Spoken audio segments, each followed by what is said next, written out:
My job is to make you feel unfrightened. I think when we talk about quality improvement, it can sometimes be a slightly scary topic, and yet it's something you guys actually do every single day. And it's something you do not just in your clinical context, but also in your home life. It might be about thinking about a better way to get to work, or a better time to do your supermarket shopping, or something else that you might need to do on a regular basis.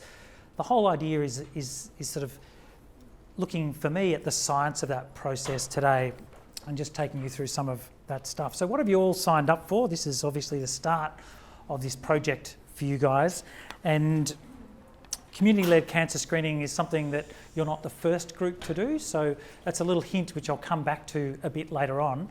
You are special, you're always very special, I want to make that point, but it is something that other people have also been engaged in, and so that can be very helpful for you thinking about not having to design wheels. It might be that what you need to do is find people or find examples of other wheels that are going to deliver for you, okay?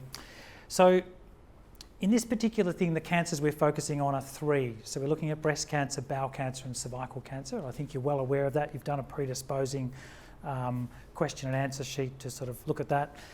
And we're particularly focusing on some communities who we know are poorly screened, thinking about those 3 cancers. So Aboriginal and Torres Strait Islanders, culturally and linguistically diverse, and low socioeconomic group patients are people who we know have poorer screening numbers. And Wendy and Chris and Merrin will probably talk a bit more about that, specifically related to their particular areas of expertise. Okay. I really want to highlight the fact that what you're taking is a quality improvement journey. Has anyone here been involved in Australian primary care collaboratives? 1, 2, good. Okay, so a lot of what I'm going to say is going to be very familiar to you. And for the people that haven't, I want to just sort of really reinforce this concept that quality improvement is something you get to do every day, consciously and unconsciously in your practice. And at the moment, what you're going to be engaged in for the next 12 months is a very conscious look at that to do with these particular 3 cancer screening clusters. So one of the things you need to think about is, where are we now? And Angela was showing me some of the responses to sort of getting people to look at their populations, etc. I was marvelling at one of them where I saw, what numbers of your population are over 49 years of age. Now, in my practice, where I've been for almost 30 years, I couldn't tell you how many hundreds and hundreds of people are over 49 years of age, but I saw in someone's response that they'd noted that they've got about 35 people who are over 49 years of age in the sort of clientele that they see. And that's what I love about this, because we are all different. And one of the key things about this journey is understanding who you see, okay? If you're a GP who only sees males, okay, well, we've already just rubbed out pretty much 2 of these groups. Although 1% of breast cancers occur in men, clearly you're not going to be doing much cervical screening, and you're not going to be doing much focus on breast cancer. So understanding who you're dealing with, where are you now, is really important, okay? I will say, and I'm sure there are other people who have this, that my practice has a particular interest in transgender medicine, and so I actually see a number of men who I do cervical screening on because they still have cervixes and they've had penetrative sexual experiences in the past, and so they still need to be screened for cervical cancer. But for the bulk of people, I think you understand that males are not going to be your target audience. What do we hope to achieve? And I mean, some of this is about understanding from where you are what it is you're wanting to improve. I think one of the scary things about quality improvement journeys is sometimes discovering things you thought you did really well, you actually don't do as well as you thought. And I think that's a great place to motivate you to think about how you could do this better. And we know at a population level, those 3 specific populations, the ATSI, cold and low socioeconomic groups, are people who universally tend to be more poorly screened. And yet there are some areas in the country that are doing spectacular jobs with specific groups that I've mentioned, and I guess there are opportunities for all of us to be able to improve what we do. And finally, how we know if we've got there. And this is really just a story about one word, and that word is measurement. Okay? Finding out where we are now, is about assessing how well we can measure what we do and what we don't do. What we're hoping to achieve is determining what it is we want to do differently, what we'd like to make happen, and then we need to measure to see if we've actually got there. Who here has heard of that PDSA cycle? Hopefully quite a few of you. If you haven't, it's going to be banged into you over the next 12 months, okay? But that plan, do, study, act cycle, which is the heart of good quality improvement, okay? And that's really about taking those three statements and just reiterating them. How do we know if we've got there? We measure it. Are we happy with that outcome? Have we achieved everything we set out to achieve? And if not, what are we going to do from there? So we now know our new now, where we are, okay? And what are we going to try and achieve from there? At a practice level, I talked about measurement, and that's about data, okay? And that data is something that's maybe easy or maybe quite difficult for people to get hold of. And that's part of this journey. For those people who have been involved before, you'll know that getting data out of your practice information systems, for some things is really easy and for other things is not so easy at all.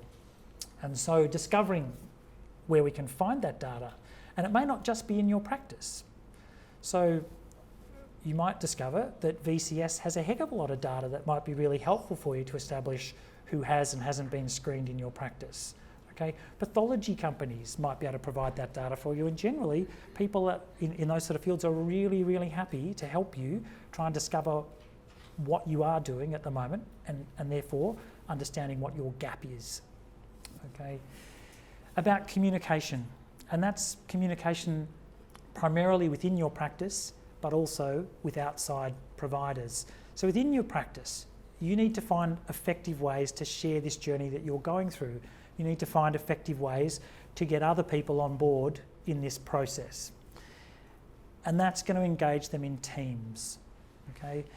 And although we're talking about 3 clinical subjects, breast, bowel, and cervical cancer, it's really important to understand that the teams of people who are going to help manage that are going to include non-clinical people as well, okay?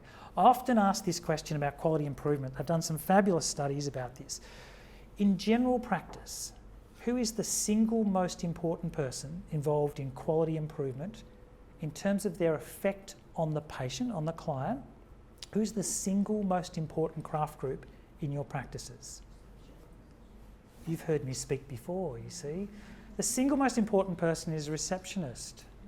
And I'm sorry for all the doctors, the nurses, the practice managers, the single most important person is a receptionist. That's the first person the patient sees when they walk into your centre, and the last person they see when they leave. And the messages they get, and it's not about just clinical messages, it's about how they feel embraced by the practice, how they feel like they're part of this place that cares for them, as much as the fact that that person might say to them, oh, by the way, you've got an appointment to see the nurse for a pap smear, don't forget that's on Thursday, is a critical part of that whole process. The clinical providers provide a very important part. I'm not diminishing that. I'm a GP. I'm not trying to diss my own profession. But it's really important to know that in terms of how we actually manage that, your teams need to involve non-clinical people as well. You need to be clearly documenting things. And for those people that have been involved in quality improvement collaboratives before, you know that there is a ritual to this. You know that there is paperwork, and the PHN staff will help guide you through that process to log what you're doing. And the reason for that is it's like learning to drive or learning a new skill. To start with, you really need to carefully document what those changes are. What is it we're hoping to achieve? How are we going to do that? What's the first step we're going to take in that journey? Okay, where once you get good at it, once you've been doing it for a decade or more, then perhaps there's a little bit less of the sort of rigid documentation and more, you've got more recognised pathways that keep track of what's going on. You are not in this alone, and so think about the support networks. Your PHN is incredibly supportive in terms of resources, both people and physical resources they can offer you, but there might be other people. There might be people within your practice if you're part of a corporate set of practices that might be in a wider set of practices. It might be friends or other people you know in other parts of the country who might be able to support you in this journey, depending on what element you're wanting to look at. The first place in terms of that support starts in your practice. How many people here do an annual, every 12 months, performance review of every single member of your staff? Okay. One of the reasons we do that in my practice is because every year, I mean, you know, some of my staff have been working the practice for 30 years. Every year I discover new things about people that work in my practice. Okay. I have 68 staff in my practice. Okay. It's a big practice. One of those staff members is the gardener. People often laugh, but I talk about the receptionist. My gardener is the guy that comes in and he says, do you know, I saw Mrs. Jones get out of her car. There's something, she's really battling to get in and out of that car at the moment. I don't know whether there's something that she's not telling people. Okay, that's an interesting thing for the gardener to tell me. Okay, he's got no clue about medicine, but he knows a lot about people, and he's out there and he sees the people. You know, they come in, you know what they're like. You know the difference between doing a home visit by surprise on someone and discover that, you know, their house is just an absolute mess and they're not out of their pyjamas at 3 o'clock in the afternoon, versus, you know, the little old lady that comes in to see me and she looks absolutely immaculate. She spent 5 hours getting that good to come in and see me for 15 minutes and go out again. Okay. So the staff in your practice may have hidden skills that are really valuable in this, and it's very engaging for staff across the spectrum to feel like they're contributing to some sort of practice-wide improvement. It's really powerful to do that. Okay. You guys have this device. I have it online, but you guys, I assume, have it both in paper and online. A really, really valuable resource for you. Okay, the PHN's gone to a lot of trouble to put this together. It's gold. It's gold. It's not boring reading. It's gold. And I'd encourage you to engage anyone who's in your team to have a look at it. There's things in there for everybody. Okay, really valuable resource. I mentioned about the PHN staff. I also mentioned about the staff at Victorian Cytology, at Breast Screen, at National Bowel Cancer Screening Program. They all have advisors. They all have people who can assist you in answering questions. They also have people who've seen this before. Okay, they also have people who can point you if there's something specific, you've got a particular population of people you're wanting to target. They might be able to point you to other people who have a similar population that you might be able to steal shamelessly from, or in their case, share generously with you, so that you're not having to reinvent those wheels. That's a really valuable thing. Okay. I said you're not alone. Just within this room, there's a heck of a lot of resources. Okay, and you might discover when you analyse your own data that there are some things you do really well and some things that you do less well, and that other people have a different mix. And so it might be the practice down the road that can help you with something that they're doing with breast screening, and you might be able to share something you're doing with cervical screening that, you know, is a quid pro quo for them. Okay, I did mention about the fact that there are other practices. So, for example, in Eastern Melbourne, the PHN went through this process early last year and late the year before. And so there are practices out in Eastern Melbourne, for example, that are doing this stuff. There's some really good initiatives in New South Wales, so some of the inner Western Sydney practices that have been involved in screening, particularly to do with cervical screening. So they're all opportunities for you to, just do a little bit of trawling and see perhaps if there's somewhere that you're particularly wanting to focus on to lift your numbers. See whether someone else is doing that. Just put in your search question and see about that. And there's a little bit of incentive. Money does help make the wheels go round. This is one of my nurses.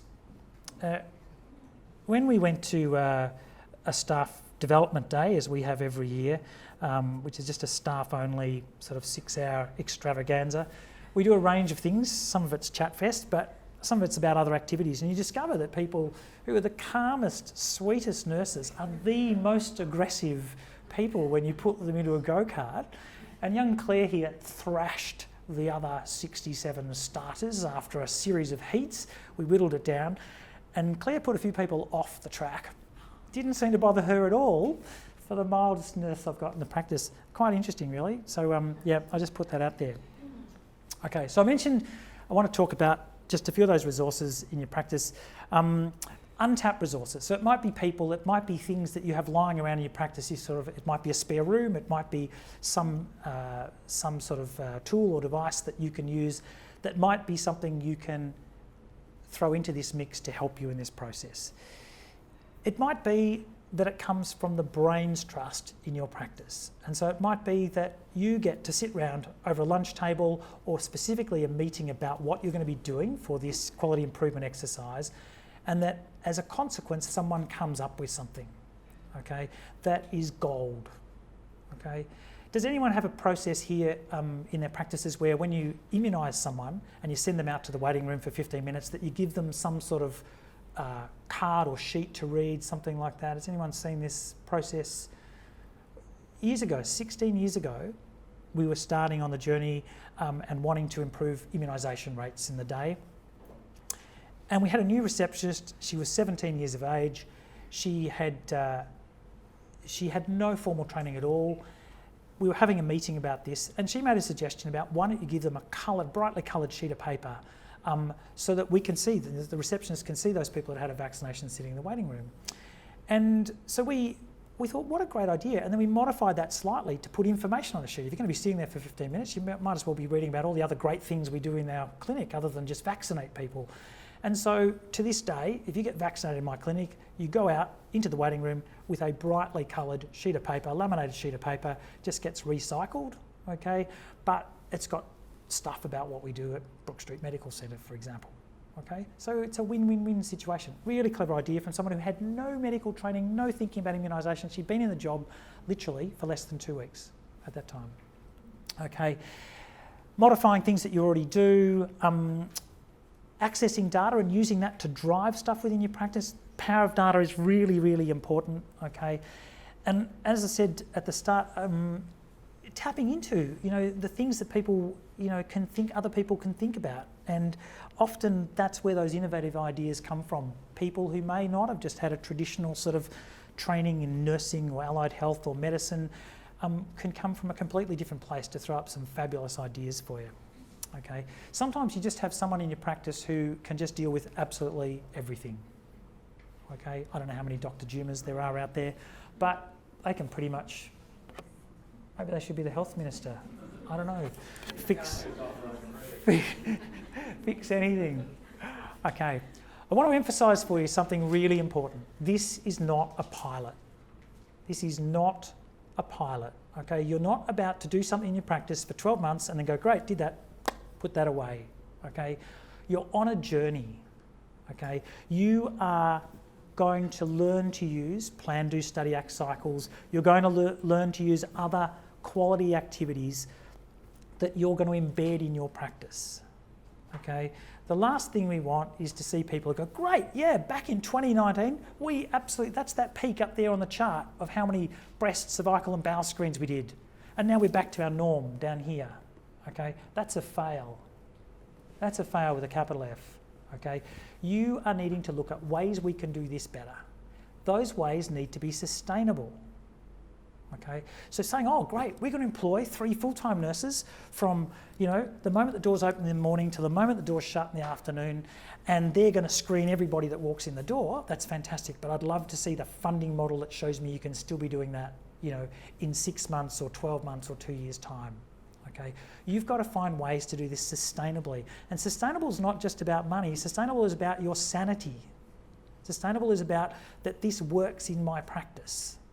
So have some great ideas. Think about the ways you're going to change something to create the improvement you're looking for, and be really clear, it needs to be sustainable.